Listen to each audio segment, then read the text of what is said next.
And now, without further delay, let's begin today's event, sponsored by Perficient and hosted by American Banker and Digital Insurance. I'd like to introduce our moderator for today, and that is Kevin Coletti. Kevin, you have the floor. All right, Adam, thanks a lot. I appreciate everybody joining today. Hopefully, everybody can hear me okay. If you can't, please message me. So this is GM Financial elevates customer experience with Journey Science. As mentioned by Adam. We have a good group today. I'm actually going to do the moderator, but I'm also a speaker, so I'm a player coach for today, working with this great panel that we have. I'll introduce myself, then I'll jump over and let Patrick, Srini, introduce themselves as well, and then we'll get into the meat of the conversation. But real quick, again, Kevin Coletti, Director of Digital Strategy at Perficient. If you don't know who Perficient is, we're about, I'll give you a 30-second commercial. We're about 6,000 or 7,000 people, about 40 locations. We really do end-to-end digital consultancy, right? What does that mean? That means we help clients with figuring out, what they should do, why they should do it, and how to get it done. Everything from strategy to delivery to technology, marketing, and operations. If you want to learn more about us, of course, just Google us up. So I'm going to hand it over to Chris to introduce himself, then we can jump over to Patrick and Srini. Chris? Yeah, Kevin, thanks for having me. Chris Young, I'm the Director of Industry Strategy for Financial Services at Adobe. So I am within our digital experience business, which is the marketing, cross-channel, data-oriented technologies that help our financial services customers deliver on some of the concepts that we're talking about today. And my role, I work with a lot of our large financial services companies, from retail banks to wealth management to insurers, to better kind of illustrate best practices and how our technologies get used. So thanks for having me today. Great. Hey everybody. Patrick, Srini, if you want to go ahead. Thanks. Yeah, I'm Patrick Daly. My role is effectively to oversee the making of our digital experiences. So oversee UX, UI engineering, digital analytics, and marketing operations. I've been in the auto finance space for 10 years, the digital space for 15, and fortunate to have worked with Perficient and Adobe for the last 3 of those. Srini? Yep, great. Thanks, Patrick. Good afternoon. My name is Srini Alagaswamy at GMF. I'm responsible for our digital software solutions team that works closely with Patrick's marketing technology team to build out microservices and the services mesh that power our customer experiences. Like Patrick mentioned, we work pretty closely with Perficient and Adobe, and they've been great partners. So looking forward to this conversation here today. Great. Great. And if you can take just a moment on the next slide to talk a little bit about GM Financial. I'm sure everybody knows about GM, but not everybody knows about the financial part of it. Yeah, so GM Financial is the captive auto lender for General Motors. So our place in the customer journey is most often started after the customer has left the dealership with a new car. So most of our business is actually B2B, but once the customer is booked, we begin a multi-year journey to provide customer service. And the only number I'll call out on this slide is that we're really proud to be the #1 lender in manufacturer loyalty, which is a really key value proposition in our captive lender relationship with GM.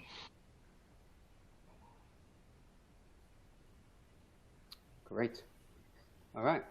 Well, thanks for that. Thanks for the intro, and thanks for the context on GM Financial. Yeah, so we're going to jump into the meat now. Here's the overview, the session overview. I'm sure everybody's read this. Hopefully you got this, and this is why you're here today, to learn about personalized customer experiences, how that increases customer satisfaction and retention and brand loyalty. We're also going to do kind of a bonus track, right? So we're going to start off. Chris is going to walk us through some hot off the press research that was done very recently by Adobe related to personalization in financial services. As I think Adam mentioned a moment ago, during that kind of survey he walks through and the results that he's got from the polls, we're going to do our own interactive poll. It's 2 questions we're going to do just to see really how this group's answers match up with what we're hearing and what Adobe heard in the industry related to some of the hot topics that are out there. We want to also then jump into Journey Science. Journey Science is one of the things we're going to focus on a bit today. how it's applied to customer experience, how GMF is applying it to every day, and how they're working with the B2B customers that they have, and maybe some fringe B2C as well. And of course, get Adobe's impact and input on how they're applying that to their business sets as well. We do have a Q&A session at the end. If we don't get to your questions, or if we run out of time for the Q&A session, please submit them anyways. We're either going to follow up with you directly through email or somehow get your questions answered. So please work with us and submit your questions as we go through. So with that, I'm going to hand it over to Chris. He's going to walk you through the survey results that he has related to 2022 Digital Trends Report, specific to financial services responders. Go ahead, Chris. Yeah, thanks. In fairness, before I go through the Adobe survey data, I just want to provide some broader context and importance from today's discussion from all sorts of sources. The pandemic, as you know, has had a rapid shift to digital that has opened up experimentation by consumers, which is putting loyalty at risk for financial services. So consumers, 75% have tried a new buying method. 35% have tried a financial product from a brand they hadn't used before in 2021. And a key aspect, obviously, if you are a bank, is primary relationship. So only 50% of banking customers consider their current bank their primary service provider. So what that translates to is the significance of personalization and customer experience and journeys and the things that we're talking about today, right? The idea is the natural response, right, is personalization. And frankly, it's expected, right? So they expect to deliver personalized experiences. They're more likely to purchase if you deliver personalization. Customers consider personalized banking highly important. 72%, 78% are likely to refer. And I think most significantly of all is not just the positive expectation, but the negative and the frustration if it doesn't happen. So let me conclude before we jump into our survey data around the expectations, which are accelerating, right? To meet the moment for our to meet the moment for your end customers and redefine trusted relationships. We believe the starting point is personalization. But this is difficult, right? Because it has to be immediate, contextual, intelligent, valuable, and because we're in a regulated industry and it's a concern by all consumers, private and secure. And all of these things have to be unique to the individual. And in many cases, we're talking to customers that have to do this unique kind of one-to-one relationship at the scale of millions. So this is I think that the general challenge that the industry is facing and why things like journey science are so significant because of the magnitude and importance of what your end consumers expect. So with that, let me go into kind of one of our first data points, which is around how the industry is responding to this, right? These are the top 3 strategic responses. And all of these are kind of natural extensions of what's happening with the consumers at large. If they're going to engage more in digital, we need to launch more digital offerings and focus on engaging customers in digital. If they have less access to physical channels and they need, if channels effectively are more costly, right? How can we create experiences that enable more self-service, which is more convenient for the customer anyway? And then I would argue that none of these things are effective unless you have a much deeper understanding of the customer and yet have insights into how their needs are evolving. So here's an opportunity, I think, to bring in some of the rest of the panels to get your thoughts. I wanted to get a sense from the GM Financial team, specifically how these prioritizations align with what you're currently doing today, and if you've launched anything recently or gained traction with customers in response to changing behavior. Yeah, so we're definitely in line with these priorities. And in fact, a recent thing that we launched was the ability to pay your balance with your MyGM rewards points. So it's a perfect example of enabling some of the data that we have and the integrations that we have with GM to provide an easier digital experience for somebody to leverage points that are otherwise just sitting on the table. And without any promotion of that feature, we've seen a lot of immediate traction, and we've still got plenty of considerable UX improvements to make on it. But that alone is a feature that will drive NPS and loyalty and growth of the greater my GM Rewards program. Yeah, that's great. I think there's an aspect of that has the economic aspect of it too, is like, the reason why a lot of folks are going to new digital entrants is because of the cost. It's much cheaper. So the ability to use points for payment, I mean, it's a big benefit to consumers if they're in financial duress. Which brings me to kind of the top organizational goals, right? Which is kind of what you naturally think. We talk a lot about, with the customers that I talk to, about selling more digitally. Sorry about these percentages. Reducing cost of having calls going to call centers unnecessarily, increasing speed to market. A big one actually is modernizing experiences to attract younger customers. But the area that financial services should naturally fit, right, is here. Right, the financial health and well-being of the customer. And if there are fewer in-person one-to-one interactions, then digital has to carry the weight of having those meaningful interactions that actually improve financial health and well-being, not just purely transactional. So I want to go back to the GM financial team. And Kevin, if you want to add anything as well from what you're seeing with the customers that you work with. But obviously, let's all assume that customer centricity and health and well-being is significant. What are the other areas here that are top of mind for your companies? So out of this list, deflecting, I think, has a negative connotation to it, but we're very invested in digital channels for the purpose of resolving customer needs quickly. So we've put a lot of effort into our chatbot, which can fully resolve a host of our most common questions. So that helps us, and it helps the customer and their well-being just the same. That's great. There's a question that came in. Oh, sorry, please go ahead. Yeah, I was just going to jump in and touch on, what Patrick talked about earlier as far as payment points, because I think that's a great example of where we want to alleviate our customers. Obviously, paying your loan is something that is generally viewed as a burden. So however we can contribute to make that feel lighter by rewarding them for the interactions that they have with us and GM as the umbrella company, and making that process seamless is something we truly focus on as well, and make sure that we drive the loyalty with our customers. Because a big thing for us is, it's one thing to sell a car and have them go through the lease process or a loan process, but to bring them back at the end of the lease process and keep them in the family is another aspect where we are hyper-focused on making sure we can drive loyalty with our customers. Thank you. I'm just looking at some of the questions that come in. I'll just answer one quickly around personalization. For us, I mean, this could be an entire session in and of itself, but personalization for us is to deliver a relevant experience to an individual that helps them achieve a meaningful outcome. So for me, that is more than just offers, right, of relevance, but depending on what the individual is trying to do and where they are in their journey, can you deliver something meaningful that advances them to what they're trying to accomplish?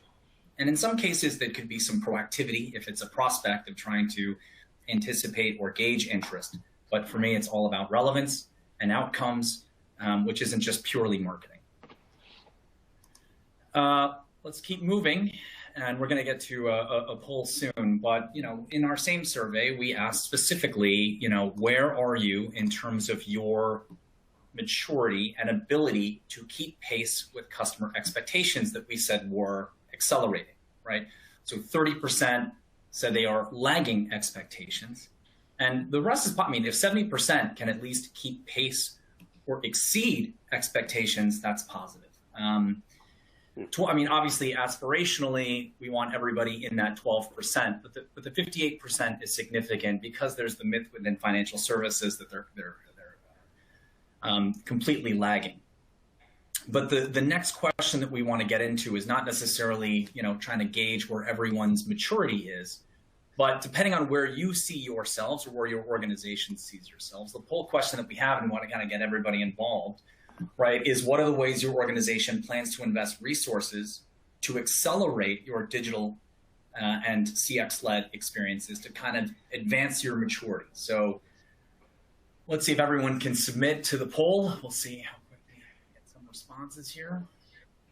Yeah, Chris, let me just add a little bit of thoughts on that last slide, just to of course, buy time as people are filling out this survey. Oops. No, that's okay. You can have people fill out the survey while I'm doing this. I guess my first reaction is a surprise, right? So if we have 70% of people out there saying that they feel that they're either keeping pace or exceeding pace of what the customer expectations are, especially with the accelerant being COVID, we've advanced, people have said 5 years in 18 months. I wonder how they're measuring, right? Are they self-satisfying that they're meeting or exceeding, or are they actually hearing from the voice of the customer and getting metrics to kind of say that the customers are actually happy, right? Because if I'm looking at the evolving customer expectation in a continuous feedback loop, and we're going to talk a little bit later about predictive modeling and next best action, I wonder how people are measuring the satisfaction, because satisfaction today is evolving for tomorrow and understanding what their patterns are, to meet and exceed those expectations. So I don't know if it was just me, but I'm surprised by the 70% meet or exceed. That's how they feel. Yeah. Let's take a look and see at some of these responses. So the top response here is improving our customer journey orchestration capability. Oh no, actually improving insights and analytics and improving personalization capability. All right, so there's a lot here. So personalization 1, improving insights and capabilities 2, followed by the journey and orchestration capability. This is super helpful. Let's take a look and see how that matched up with the survey.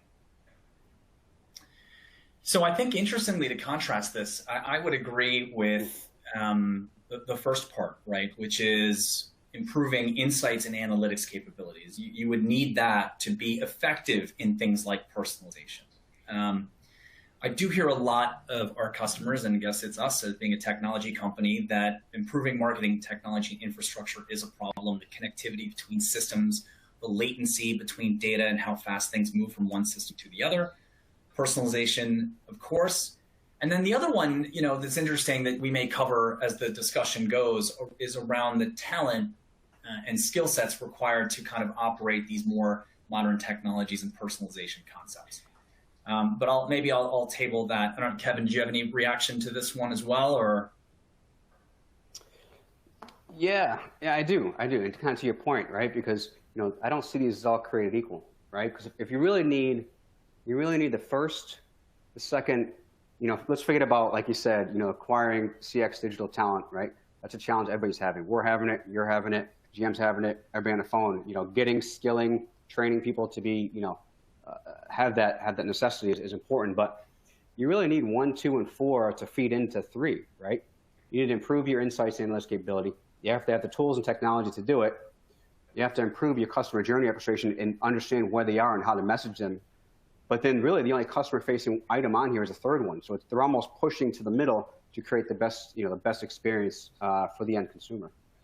I think it's a great way to look at it, actually. I don't know, I'll kick it to the GM team as well, GM Financial team, if you have any thoughts on how these align to your areas of focus. No, I was going to say the same thing Kevin said. Really, without that first one, you can't do the others, but you still, and we are making investments in all of these in parallel, but they all do hinge upon getting data right. Okay. So let's move to the last slide. Oh, sorry, did you have something to add, Srini? No, I did not, but I'll just echo what Patrick said, right? I mean, this is an evolutionary journey, and you've got to start with making sure that you have the right data that you're leveraging to, to tailor your experiences, to personalize and do all the great things. But it starts with the foundational aspects, which is what your graph shows as well. It's getting the infrastructure right and building the capability to draw insights and analytics out of that, I think is sort of the starting point for the rest of this. Yeah, I want to agree. I'll just add that, obviously at Adobe, we have a lot of these types of technologies and capabilities, but it's the challenges that our customers have are unrelated to the use of our tools. A lot of it is everything else that you described, is the process in which these tools get used, the people, like how people work together to do these things, which kind of leads us to the last question here, which is something, I was able to add a question myself to our broader digital trends report. Our digital trends report goes about 10,000, individuals. There are 400 or so financial services responders here. I probably should have noted that up front. But this is one of the dedicated questions of financial services because I was curious, right? So the question was, who owns personalization initiatives in your company? Sample here is about 477 people. And what I saw historically, or what I'm seeing, are dedicated leaderships. People like, I'm the head of personalization, as an example. But the reality, when we ask this question, it's not that common. A lot of it is decentralized. And as you know, financial services, if you work in it, these are large matrixed organizations. And looks like 42%. The best way to do this is cross-functional collaboration between different departments and shared ownership, which makes sense depending on how you're organized today, right? And then the next answer was a centralized single department that owns personalization, like marketing, as an example. So I wanted to get, let's before we'll do the polls. This is the last poll. I want to get a sense of, within your organization, who owns personalization or these CX initiatives, and then turn it over to the GM team as you're filling this out to give us a sense of how does it work with you guys. Yeah, for us, I don't think that it's completely clear cut. Generally, marketing is out in front of this because, especially when it comes to an offer or something, that's where the clear advantage is for personalization. But even with customer service or collections, there are things that we want to do to personalize the channel that we're reaching you in, or the specific message. And so marketing and our kind of digital center of excellence activates a lot of the personalization, but the ideas and the strategy for that really come from across the business. Yeah, Chris, if I may jump in. Yeah, please. I tend to think of this as sort of a hub and a spoke model, right? Because you don't want, different parts of your organization reaching out to your customers via different channels in different ways and creating confusion, right? So you want to centralize your point of interaction with your customers, but then you got to work with all of your internal parts of your organizations to make sure that we have a coherent picture of what we are trying to offer the customer, right? So in our case, it's like Patrick said, working with our operations teams, it's marketing performance, it's portfolio performance, looking at pre-acquisition data. I mean, bringing in all of those different areas and data elements together, putting together a 360 in terms of what is that, the action that we are trying to offer to our customers is important. So I tend to think about that as sort of a hub and a spoke model. Yeah, that makes sense. Again, just because of all of the different functions that do touch the customer, there has to be that sort of relationship centrally into these different branches in the spoke. So let's take a look. We've got a good chunk of responders. Thank you for taking this. So it's kind of as we suspected and aligned to the polls that we have for the most part, right? Which is cross-functional as the top response and decentralized. Again, this is kind of a reflection of these, organizations today, how they're structured, and it's hard to do a complete reorganization in this process too. So how well can we get cross-functional teams working? The next was that centralized department like marketing, which has a lot of the communications and visibility, and then maybe I was wrong, maybe not too much dedicated leadership. So that's my portion. I appreciate the participation in the polls and the discussion with the speaker. So Kevin, I'll turn it back to you. Yeah, thanks, Chris. That was fantastic. I would just add a little bit of color to this too, because I don't think I don't think these are all mutually exclusive, right? Of what we see here at Perficient typically, right? And I don't think you're far off, being a dedicated leadership, but maybe it's not ahead of personalization, right? To me, personalization is a component of the customer experience. Some parts of the experience don't need personalization, right? Some parts do. I think it's, what I see working best, or we at Perficient is, cross-functional, breaking down the silos. You'll hear me talking about a lot in the next 20, 25 minutes or so. but it's cross departments having skin in the game, right? Being awareness of, hey, if marketing's driving sales, they're also reducing calls because of the messaging they have on the site or the call center or what have you, working together. What we don't want to do is silo it, as I think Srini was mentioning a moment ago.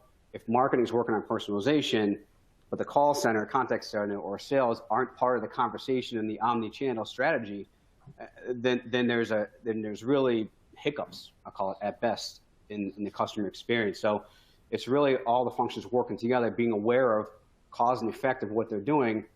But there is, and I think maybe Patrick mentioned it, center of excellence, that there has to be some ownership or head of that has to kind of look at all the different facets kind of working together. So I think it's a cross-functional with a leadership, kind of overseeing.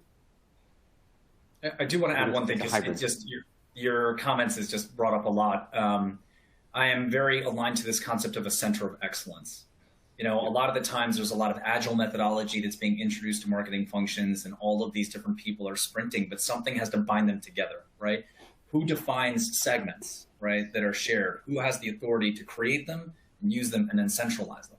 There's also a lot of best practice in terms of optimization programs, like what's good, what's bad, what are best practices? You get so much more efficiency if you have that knowledge centralized and shared, broadly, to let these different groups do things independently, if that makes sense.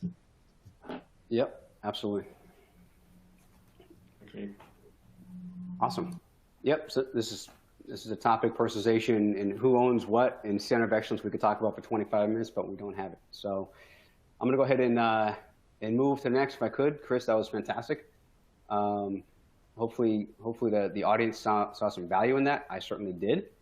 And thanks, audience, of course, for your participation and your feedback. Hopefully it was a little bit enlightening. So really that I'm glad we added that, because it's timely, right? It's great timely information that kind of reinforces what we're going to talk about now, which is the concept of journey science and kind of morphing some of those methodologies and to truly reach customers in not only a personalized manner, but in context manner as well. And, Chris, Patrick, and Srini, we've talked about this a bit, in context of daily activities, is vital, right? You can personalize it all day, but it's got to be important to them when they need it, when they want it, when they need access to information. So it could be them, they could be on a run, they could be on their Peloton, they could be, doing whatever at the grocery store or whatever, and they want to check something or get some insights. It's got to be in context of their daily lives. They shouldn't have to search for information. So how do you meet the growing expectations of the customers and competitive pressures, right? And I think that's as important, because as the survey showed you, that people are investing. These are your peers that are investing, money, time, and people into these areas, and we have to kind of, stay in front of it. So what do we know? So we know that, delivering customer experience requires an omni-channel mindset, right? We heard that from what the survey we just heard, right? We just looked at. We know we have to understand the customer journey, right? That was one of the priorities what people were talking about, orchestrating customer journeys and understanding where they are so we can message them properly. We know that they care about relationship, right? That's the in-context part of it. They don't think of channels. They don't think of terms of, different business units. They don't care, if we're all silos. We're just one brand to them, right? We're Nike, we're GMF, we're, whomever, we're Adobe. However, the obvious thing here is that people struggle, right? This is hard. If it was easy, we wouldn't be having this conversation right now. We wouldn't be here, and you wouldn't be sitting there as well. We're all trying to get our heads around it. There's many factors and components. Thus the reason why we are creating this journey science capability or practice here at Perficient. Before I get into that, what are the common challenges people are seeing? Just to level set everybody on the same page here. And we talked a little bit about these as we were going through the previous slides, but I think Srini mentioned a couple times, data, right? So data is a big challenge. Everybody has data, right? There's tons of data out there, but what does it mean, right? And I think the key word here is lack of actionable data, right? You're basing things on kind of surface level understanding of the data and some assumptions, as opposed to turning that data into information into knowledge into messaging into revenue, right? Personalization, equals revenue. Let's not kid ourselves. We're not doing it here. The customer experience is great, but there's got to be a reason that you're putting these investments in place. Artifacts, forgotten artifacts. I love this one. We when we start an engagement with clients, you know, I'll say 8 out of 10 times we like, okay, let's do a knowledge transfer. Let's do an immersion session. Let's see where you are today. And we say, you know, do you have research? They're like, yeah, of course we have research for the customer. Do you have personas? Yep, we have them. We have customer journeys. We have experience maps. Okay, they're from 2010. Okay, it's 2022, right? So what does that mean, right? The customer expectations we've been talking about change. They evolve. The accelerant of COVID, the pressures from the outside industries, right? What people are doing, you know, on Amazon or J.Crew or Target, whatever, they expect that from you. So you can't just put these artifacts on a shelf, right? They're not one-hit wonders, right? You don't just go away and be like, oh, remember the 80s? No, you gotta, you know, keep these things moving. Vanity metrics, you know, metrics may look good on the surface, but what do they mean? That's what we help our clients with a lot as well. You might think, oh, our time on site went from 2 minutes to 2 minutes and 10 seconds. You know, marketing's high-fiving. Look what we're doing. We have engagement. Do you want engagement? Do you need engagement? Or people spending 10 more seconds on your site because they don't know what to do next, right? And then the call center is being flooded with information. Maybe you want to lower their time on site because you want them to fill out that form. You want them to transact. You want to fill out a loan application or sign up to be a primary banking or checking account. So you really need to understand what these metrics are, right? They're not the hit counters of the 90s. And I don't know if this is Throwback Thursday. It's Wednesday, so maybe not. But I'm really dating myself here. And siloed views, I'll talk about, you know, all day, right? So business teams can't look in the silos. You know, we talked about center of excellence a moment ago. We talked about decentralized versus centralized experience. We need to keep breaking down those silos and have everybody communicating. And last but not least, you know, limited analysis, right? Again, you have all this data, not only making knowledge of it, are you predicting what it means? Are you looking at historic data and saying, this is what this means? I'm seeing patterns and trends that are kind of, you know, moving into the next best item. And again, these are some of the challenges that we see at all time when we work with our Global 2000 clients. And maybe I'll turn it to, you know, Chris and Srini and Chris, I'm sorry, Srini and Patrick and Chris jump in, of course. You know, how do these common challenges resonate with you? And specific to the far left, you know, data, you know, what kind of challenge do you see with data as well? Yeah, I think these are probably challenges for everybody on this call. And we look to technology to try to help us with these, but generally these are issues rooted in people, process, priorities, really. So we're better in some areas, and we're working to organize people to address these things, because we can bring in you know, a more robust tech stack to get us cleaner data and actionable data. But if we don't have people, you know, design thinking and organized around what to do with research, then we're not going to overcome any of these. Any thoughts on the data side of things, Srini?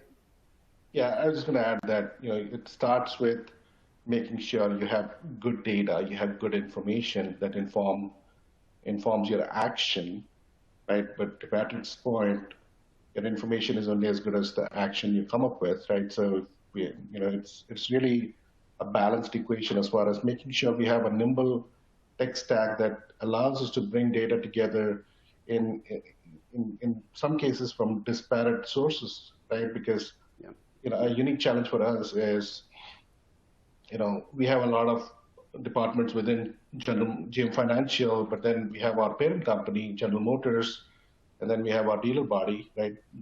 That is a customer for us as well.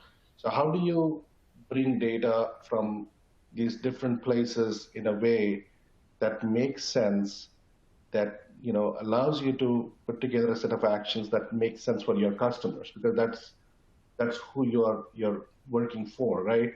So that, I think, is sort of a unique challenge in our cases. We just have, you know, internally we got to bring all of the data together, but also, you know, external to GM Financial, bringing all of the information together and putting it all together in a way that makes sense, and then having a machinery, if you will, to be able to take that data and act on it. So definitely resonates what you've got here. Yeah, for sure. Very, very common problem, and there's business units just, you know, established just to help with that one problem. You know, making data actionable. So, so yeah. So this is why we established journey science, right? And let me just jump into this, a bit. So, I just have a couple slides to talk about, the concept of journey science and how we define it at Perficient. We have a practice behind, the concept, and it's really the packaging of it, of journey science. And, a lot of people, at Perficient can talk about it a lot more, deeper and justified, than this just short conversation. But, there's really three intertwined areas, right? There's the research, there's data-driven evidence, data is the common point we're talking about, and optimization, right? Continuous optimization and testing and experimenting on things as well. That really pulls together, journey science. And if we look at it from, the core competencies, right? I'll walk through these quickly, of what kind of makes up what we see as journey science, right? So this is the packaging of it. And it's not a left to right thing. You'll see a bunch of arrows on top because there's interdependencies on different items, that kind of play together to make all boats rise. But I'll quickly go left to right, and then I'll pose it to the group here, what their thoughts and what their balance of equities are on these core competencies. But, there's the research, right? There's the gathering insights, and that's the voice of the customer, voice of the business, competitive benchmarking. There's kind of the nuts and bolts, bare bones block and tackling, to do out there, right? But again, don't let it sit on the shelf, right? That's the shelf stuff I'm going to keep talking about. There's the data analytics, right? That's the customer data analytics, really that helps enable an organization to, track and measure performance across, multiple channels, multiple touch points throughout the customer journey. And then there's the segmentation of it, right? Then you take that data, you take the information, you take what you know about those, your target customers or your current customers that you're working with, and you empathize, right? That's where you create the personas and profiles and the categories of how you break people up and how you want to message them and target them. Because you can't imply personalization until you know what you're dealing with and who you're dealing, and you know what they want. Journey design, that's really where we start to, craft the, life cycle. There's goal, there's intent-based, journeys. A lot of just journey science information that comes into, multiple touch points, multiple mediums, online, offline, of how, Kevin interacts with a bank or how Chris interacts, with his wealth management company or what have you. What are all the touch points? What are we learning from a behavior point of view? And what are the inhibitors and obstacles? And how do we alleviate those pains to get them to the next step? Which lends itself well to, predictive modeling, right? And the ones on the right too, are I don't want to say harder, but need more grind and more work to it, right? So predictive modeling, it's taken the data, it's taken statistical algorithms, machine learning. I think Srini started talking about, machine algorithms, machine learning as well. Those techniques to identify future-based outcomes, right? What's going to happen next? What's the next best action and beyond? What should I be thinking? And that goes back to the 70% of people meeting or exceeding expectations. How do I know that how do I know I'm meeting or exceeding expectations if I don't know what they're doing next?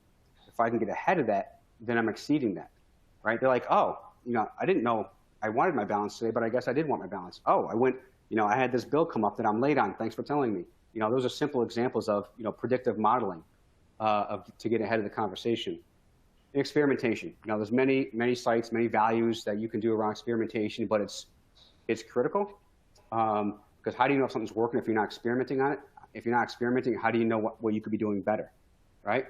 And that's really the path to optimization. It enables you to test a hypothesis, simple things like A/B testing to usability testing. We have a whole group around, CRO, conversion rate optimization. And it's really tracking evidence-based approach to their goals. So if you look at this body of these core competencies, right? There's a lot in each one of these individually, but really supporting the customer journey and this methodology requires coordination, integration through multiple channels. Maybe it's the center of excellence overseeing these competencies to make sure individual groups are doing it right. And again, you can't promote the next best action if you know what it is. Then you can say, hey, next best action is to drive people to a phone call because we know they convert better if they call us, or that loan will come out as a higher based value for us. But you have to know where you want to take it to know what the value is. So that was a long story of walking through the kind of core competencies. you would think sometimes it's left to right. I'm going to get to GMF in a moment of what they're seeing and what's working for them and how they're applying this. But you know, I was talking to a client the other day, and they're experimenting the heck out of things, right? They're working on their journey design. They think they're doing predictive modeling and experimentation, and they're going through all these rigors, but it's not getting better. It's not converting. And they said, we're doing all this measurement. I'm like, well, what's your research say for the voice of the customer? Do you have the feedback loop?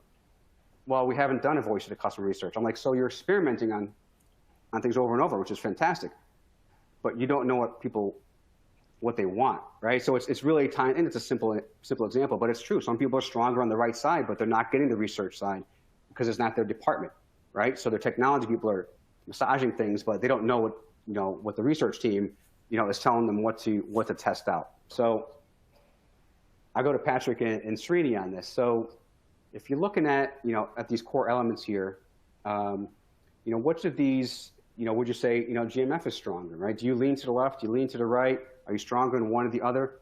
And what kinds of, I guess, data points, Srini, we talked about predictive modeling, are you getting into there?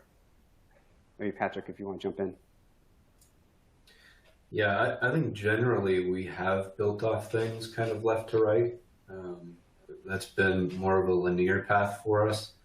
And it depends on the use case for sure. In some pockets, we're doing a lot more experimentation, and we don't yet have predictive modeling available in that channel. But it has been important for us to have the research and have kind of the core metrics before we get into the next thing. But there's a lot of pressure because experimentation and personalization are essentially one and the same to me, the way I look at it. And so to do personalization well, you've got to have a strong practice of experimentation, which means all those bullet points before it need to be strong as well. Yeah, it's an interesting way to look at it. Experimentation is personalization, because then you can optimize to the individual. Srini, what are your thoughts?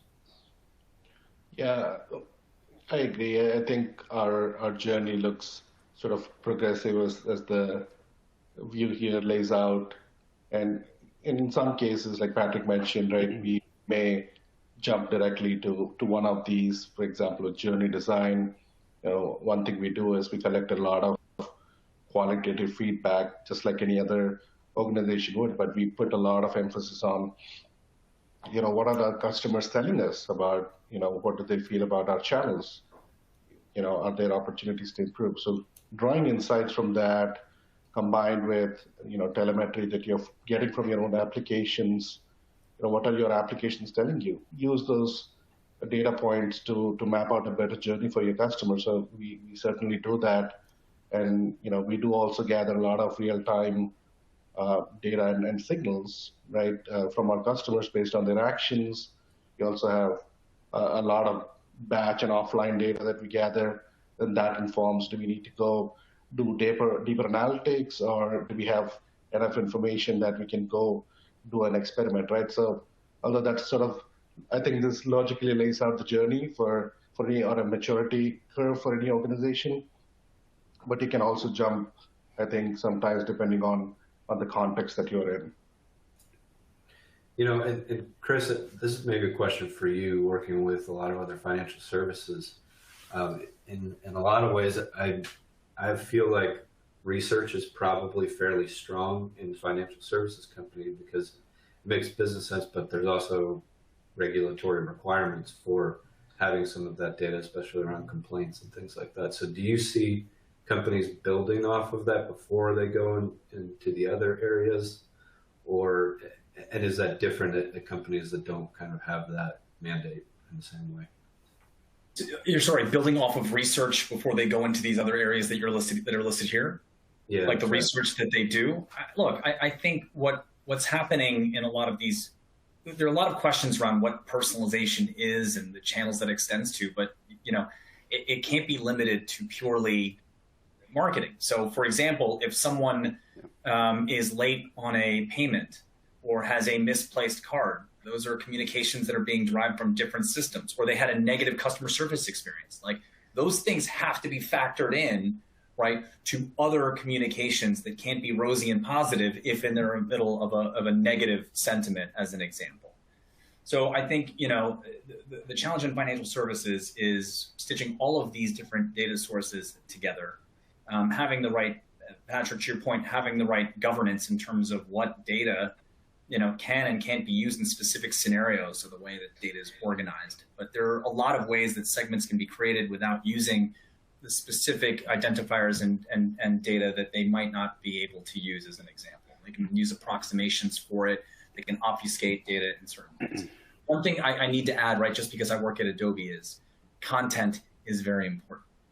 So meaning, if you have precision in terms of your analysis, all these different segments, and you're looking to personalize at scale, content's going to be a challenge, right? It's the same issues as data. Like, we've got content everywhere. None of it's reusable. We don't have the right content. We can't produce content fast enough. So these are all another aspect that, just being an Adobe employee, I have to factor in. Thanks for representing. Yeah, and I was going to mention, Chris, I know, at Adobe, you work with a lot of the financial service clients and other as well. And I focus on financial service, but I also work on outside industries. And the same challenges, same competencies have to happen if you're a retail outlet, if you're manufacturing, if you're financial service. And Adobe, a lot of times, is an enabler of some of this, right? They can help with the analytics. They can help with journey design and some experimentation as well in your tool set. So it probably lends itself, these competencies lend itself well maybe to the tool set that Adobe can, help fulfill, I would guess. So in the next slide, this is really a maturity model, right? So this is a super busy slide on purpose, right? It's to make you squint your eyes and look close at it. I won't go through this, of course, but the concept, the point of this slide is that, yeah, you have these 6 competencies, right? But let's put them on its side, right? And look at the maturity model. And I think it was Patrick maybe, or Srini mentioned maturity in the different areas. And, companies that we work with, or a lot of companies we talk to, may or may not be as aware as GMF potentially is about the maturity in different areas, right? So what the core competencies are in journey science is they're not check boxes, right? There's not check box there's no column with a box to check on the left side. Say, I do research. You might be sitting in, at work or at home watching this saying, I do research, I do data analytics, I've segmented my customers, I have my journey designs from 2010, predictive modeling, experimentation, but where are you in that, right? So if I'm looking at just a couple of these, research, right? You have the customer research, voice the customer, but do you have a continuous feedback loop? Are you understanding what their evolving needs are? And way back to like the 5th or 6th slide that Chris talked about, the accelerant being COVID, and we can maybe spend a couple minutes on COVID and how that's impacted things a bit. Are you staying on top of the voice of the customer to make sure that's evolving and informing decisions you're making? If you look at journey design, you might have experience maps and customer journeys and segmenting those by personas potentially, which is a great start. But are you applying those? Are you creating change in your organization based on the feedback you're getting? Are you breaking down those silos and saying, listen, the problem, the journey is, we're hitting an endpoint because we can't do transact. I'm driving people to the website to sign up for a personal loan. You can't sign up for personal loan on the website, so that's the problem. That's why you're flooding the call center, because they get to a point and they get frustrated. And that goes back to the vanity metrics. They're sitting on your site because they're just spinning. They're not sure what to do, what creates a bad customer experience. In experimentation, we've talked about, a little bit. A/B, you're doing some, multivariate testing. Any testing is great. Any journey, even if you're in the walk here, you're doing great. If you're moving some of these into the run, or some of these into, even the fly, you're getting ahead of the customer expectations, and that's where you need to be. So I guess, a question for GMF, when you think about not just checking the box, but maturity models, around experimentation or innovation, or maybe even how, I mentioned the pandemic a moment ago, how is that affecting your maturity model and your focus areas? If you can give us some flavor on that. Yeah, I can jump in. And I'll maybe touch upon a couple of things that I think are important as you go through your maturity model, right, and begin to experiment and innovate. I think it starts with having a nimble environment that lends itself to be able to run experiments. So how do you think about your capabilities as far as, are they composable? Are they discrete enough that you can string them together in a way that lends itself to new experiments, right? I think that's really important. And I think it's also really important to create dedicated time for innovation at the team level, right? So at the macro and the micro level, it's really important that you have to create time so that you can think about innovation. And in our case, we are very conscious about making sure that we dedicate some time at the team level to be able to do those things. Obviously, at the strategy and innovation level, there's a lot of great ideas that are coming out, but oftentimes you've got to listen to your teams because their customers, they also have an understanding of, what are they looking for, right? So there's a lot of great ideas that you can, and insights that you can draw upon from your teams as well. So that's another important aspect. And finally, I think from an experimentation, I think it's really important to have sort of a mindset of there are no mistakes, there's only learnings, right?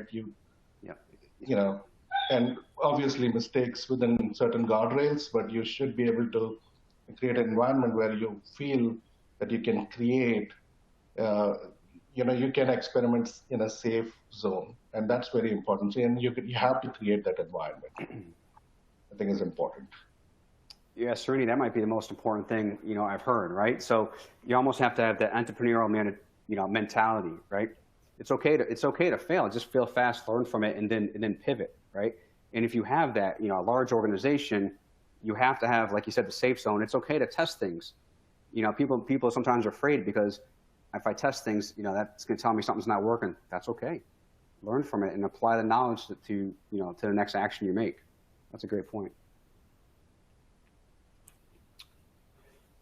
Only about 5 minutes here. I only have one more slide. Let me just jump to it quickly, and we can, chat for a bit.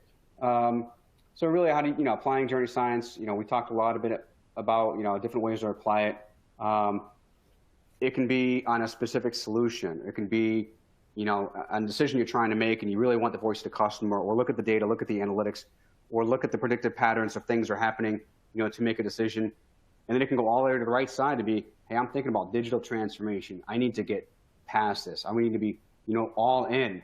And then you have to make sure, where are you on the maturity model, where you need to focus on is important.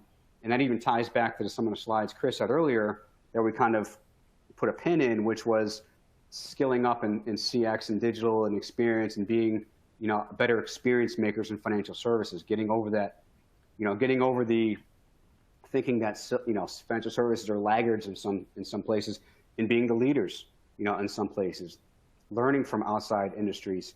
Don't just look at, what's the bank down the street doing, or what are my 3 competitors doing? Look at comparables. What are 3 people in doing service? Who's doing the best job in that? Who's doing the best job in, what I'm trying to do outside of your industry?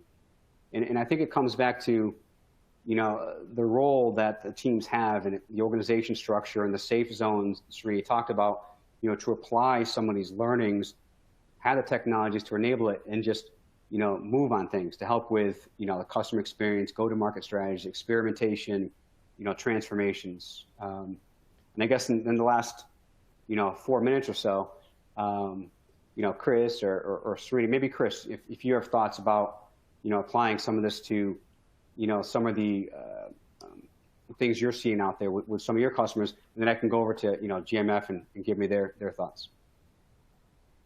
This particular section here, obviously we're very focused on the customer experience side.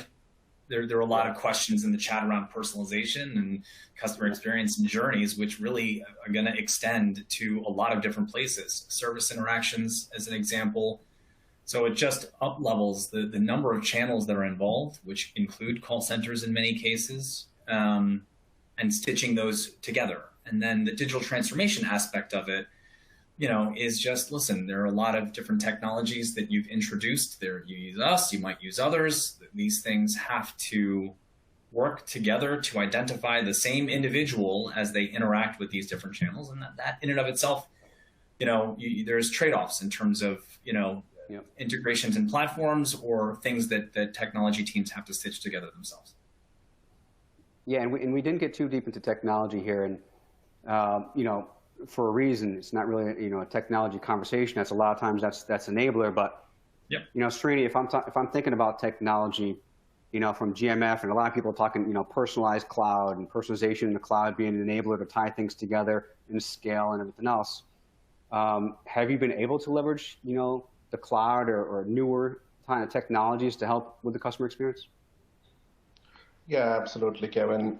A lot of our greenfield development now and even existing applications, we are leveraging cloud quite significantly, and that gives us a lot of benefits, right? Because you can then look at containerized architectures. I touched upon composable applications earlier. How do you create discrete services and capabilities that can be strung together in a way that can be easily leveraged for experimentation purposes and driving new journeys as well? That's been a huge area of focus for us. And ultimately, building a services mesh that would lend itself, it's almost like a marketplace for APIs that you could go and leverage to be able to create those experiences. It's been a huge area of focus. So cloud has been a great enabler for us. We have been able to leverage the capabilities in terms of the scalability and just the nimbleness there that's hard to sometimes match on-prem. Yeah, that's great. And we only have about maybe 30 to 60 seconds left. Maybe Patrick, just to put you on the spot with your with the words of wisdom. Is there anything if we put the lens of the pandemic, because it's on everybody's top of mind, right? How has that affected how you're applying these things? What's it expedited? How has it affected the maturity levels? The pandemic at large, how has that affected you in the customer experience? I don't think anything too unique for us. We were facing the same challenges everybody else was. But I think one important thing that we're doing is that to apply journey science, you've really got to look at things through the customer experience. So apply your UX group to some of these problems to see things through the entire journey, and they'll create a high-level solution for you that then goes into all of these sections on the slide where each individual group may need to react to that differently, but you're really trying to keep everything centralized around the customer. And so we've really had to lean on our UX group, and I think that we'll do that more and more for them to find the qualitative data that's really important, that you're not going to get out of the quantitative findings from a database if you don't have all of the data yet. So you've got to lean on some of your research practices and usability studies and that kind of thing. Awesome. Well, I know we're at time now. Thanks a lot to Patrick, Srini, Chris, GMF and Adobe, and everybody on the call. Taking your time to spend it with us through your office or through your home. Probably in most cases, like we are. I hope it was helpful. Sorry we didn't get to a lot of Q&A. We tried to answer some questions throughout. We will answer your questions in an offline mechanism, but we appreciate your time. Have a great afternoon. Thanks, Kevin.